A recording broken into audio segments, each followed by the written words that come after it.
कुछ दिन पहले टाइगर 3 रिलीज हुई। उस फिल्म में बहुत बड़े बड़े एक्टर थे, लेकिन उस फिल्म की कहानी में दम नहीं था। मेकर्स ने उसे बहुत बड़ा दिखाने के लिए सारे पैसे खर्च कर दिए, लेकिन उस फिल्म की कहानी भी अच्छी नहीं थी और डायरेक्शन भी अच्छा नहीं था। और दूसरी तरफ एनिमेल में कहानी के अलावा कुछ भी नहीं है, ना ही एक्शन है और ना ही देखने वाली कोई लोकेशन है। लेकिन संदीप रेड्डी बंगा ने उस फिल्म को इस तरह से बनाया है कि स्टार्टिंग से एंडिंग तक आप देखते ही रह जाएंगे और आपको पता ही नहीं चलेगा कब खत्म हो गया। अब दोस्तों, मैं आपको ये सब इसलिए बता रहा हूँ क्योंकि डंकी और सालार, इन दोनों फिल्मों में से जिसकी कहानी अच्छी होगी और प्रेजेंटेशन अच्छी होगी वही फिल्म जीतेगी। हम सभी को पता है कि राजकुमार हिरानी किस लेवल के डायरेक्टर है। उनके फिल्मों की मेन चीज ही कहानी होती है। राजकुमार हिरानी की फिल्म जो एक बार देखने के लिए स्टार्ट करेगा वह एंड तक देखने के लिए मजबूर हो जाएगा। पीके, 3 इडियट, सांजू, हर बार अलग कंटेंट और हर बार ब्लॉकबस्टर।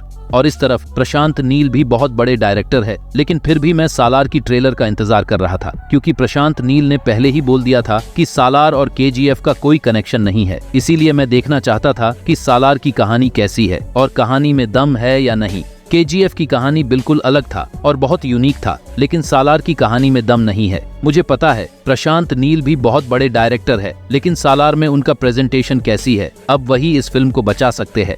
वैसे भी सालार की ट्रेलर को मिक्स रिस्पांस मिल रही है, क्योंकि प्रशांत नील ने कहा था सालार केजीएफ से बिल्कुल अलग है, केजीएफ से सालार का कोई लेना देना नहीं है। लेकिन सालार के ट्रेलर में सब कुछ केजीएफ जैसा ही दिखाई दे रही है, वही एक्शन, वही लोकेशन और वही कैरेक्टर। इसीलिए बहुत लोग खुश नहीं है और कुछ लोग तो बोल रहे हैं कि सालार केजीएफ का ही रिपीट वर्जन है। अब कुछ लोग बोलेंगे कि ट्रेलर ने तो रिकॉर्ड बना दिया, बहुत व्यूज आ रहे हैं, लेकिन व्यूज आने से फिल्म का कोई लेना देना नहीं है। व्यूज तो आदि पुरुष की ट्रेलर का भी आया था। आदि पुरुष की ट्रेलर पर तो सालार से भी ज्यादा व्यूज आया था, लेकिन रिजल्ट है फ्लॉप। तो इसीलिए ट्रेलर का व्यूज इंपॉर्टेंट नहीं है, फिल्म की क्वालिटी इंपॉर्टेंट है। सालार को तेलुगु और तमिल से ज्यादा रेस्पॉन्स मिलेगी और वहीं पर डंकी को हिंदी से रेस्पॉन्स मिलेगी। और मुझे ये भी पता है कि पहले एक हफ्ते तक सालार आगे जाएगी, क्योंकि इस टाइम पर एक्शन फिल्मों की हाइप ज्यादा है, लेकिन एक हफ्ते के बाद डंकी बाजी मारेगा और लॉन्ग टाइम तक सिर्फ डंकी चलेगी। वैसे दोस्तों, आपको क्या लगता है डंकी और सालार के बारे में, हमें कमेंट करके बताइए। और ऐसे ही अपडेट पाने के लिए हमारे इस चैनल को सब्सक्राइब भी जरूर करें।